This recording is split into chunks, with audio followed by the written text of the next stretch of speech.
The film opens with two Mormon missionaries, Sister Barnes and Sister Paxton, sitting and discussing pornography since Paxton watched a video and felt bad for the actress in it. They go around town trying to talk to others for conversion. On the street, they spot some teenage girls who play a mean prank on Paxton by pulling down her skirt to see if she has magic underwear. Paxton also talks to Barnes about how people mock their religion, but Barnes doesn't seem too bothered by it. As it starts to rain heavily, the ladies arrive at the home of an Englishman named Mr. Reed. They start to discuss their business with him, and he invites them inside. They only agree when he says that his wife is in the house, as another woman must be present for them to enter. Reed tells them that his wife is baking a blueberry pie. Reed sits the girls down and chats with them on subjects such as religion, as he has done his own study on Mormonism and owns a copy of the Book of Mormon by Joseph Smith.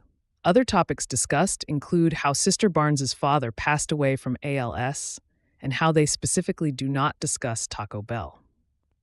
The discussion grows quietly tense when Reed makes a comment about Barnes's father, as well as the nature of their religion, before he exits the room. Barnes then looks down at the candle that Reed placed on the table, which is the source of the blueberry pie smell.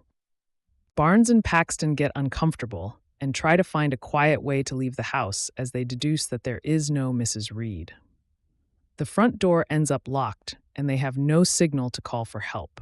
They start to make their way toward the back of the house, only to find Reed in his study, which contains an extensive library. While they try to politely excuse themselves, Reed tells them there are two doors through which they can exit, marking on with belief and the other with disbelief. Reed then appears to pull out something sinister, only for it to be an original version of the Monopoly board game. He then begins a lecture to the missionaries about how it derived from a previous board game called the Landlord's Game. Reed also applies this to the song "The Air That I Breathe" by the Hollies, which Barnes and Paxton have claimed to not have heard before that night, but he knows that they are familiar with the song "Creep" by Radiohead, since that song used elements from the former song. This is all to establish Reed's belief that all the world's religions are flawed and derived from the one true religion. He gives the missionaries another chance to go through the doors, based on their actual beliefs in God. Barnes argues against Reed's claims before she and Paxton go through the belief door. The door leads Barnes and Paxton down into an underground dungeon with no way out. Reed then talks to the ladies through a speaker as a decrepit old woman, referred to as a prophet, L. Young, walks in holding a messy blueberry pie. Reed informs Barnes and Paxton that they are about to witness a miracle. He says that the pie has been poisoned, and that the woman will be resurrected moments later. Elder Kennedy of the Mormon Church has noticed that Barnes and Paxton never signed themselves back in, so he goes out to the houses that they would have visited to ask around for them. When he arrives at Reed's house, Barnes and Paxton try to get his attention by screaming, and then by getting some matches to try and start a fire, but Kennedy leaves before they can do anything. Not long after, the ladies notice that the prophet has seemingly been resurrected, as she begins muttering a description of the afterlife. Reed comes down to the dungeon to boast about the miracle, and that he is offering to sacrifice one of them and bring them back. But Barnes says she knows that this was no miracle.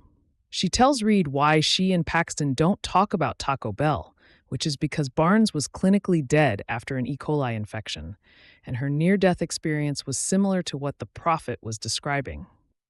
Before she can go on, Reed slashes her throat, claiming that she will come back. After a few minutes, Reed determines that Barnes cannot be brought back. He cuts into her arm and finds a metal pin inside, claiming it to be a microchip, and that Sister Barnes was supposedly never real, nor is any of Paxton's reality. Paxton then tells Reed she knows that the metal item was a contraceptive device, and she knows what he really did. The first prophet really did die, but the resurrected one was another woman who was given a script by Reed to describe the afterlife. What Reed did not count on was the woman telling the ladies that it's not real. The second woman switched the dead one with herself, while the girls tried to get Kennedy's attention. Paxton then goes down the trap door where the dead woman would be, which Reed lets her enter so that Paxton can see the one true religion. Paxton finds many other women in cages and comes to the conclusion that, in Reed's mind, the one true religion is control, especially since he tried to make them kill themselves and believe it was their idea.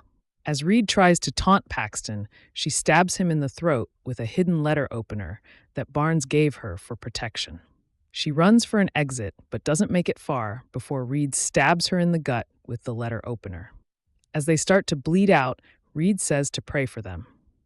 Paxton says praying doesn't really do anything and is more of just an act of kindness. She starts to pray while Reed crawls over to try and finish her, but he gets whacked in the head with a plank of wood with nails sticking out, killing him. The blow was dealt by Sister Barnes, who lives long enough before collapsing into Paxton's arms. Paxton finally manages to find a window to escape from as it is now morning and the storm has cleared up. She sees a butterfly land on her hand, as she had earlier stated that she would like to come back as one when she dies. Paxton looks away for a second, and the butterfly disappears.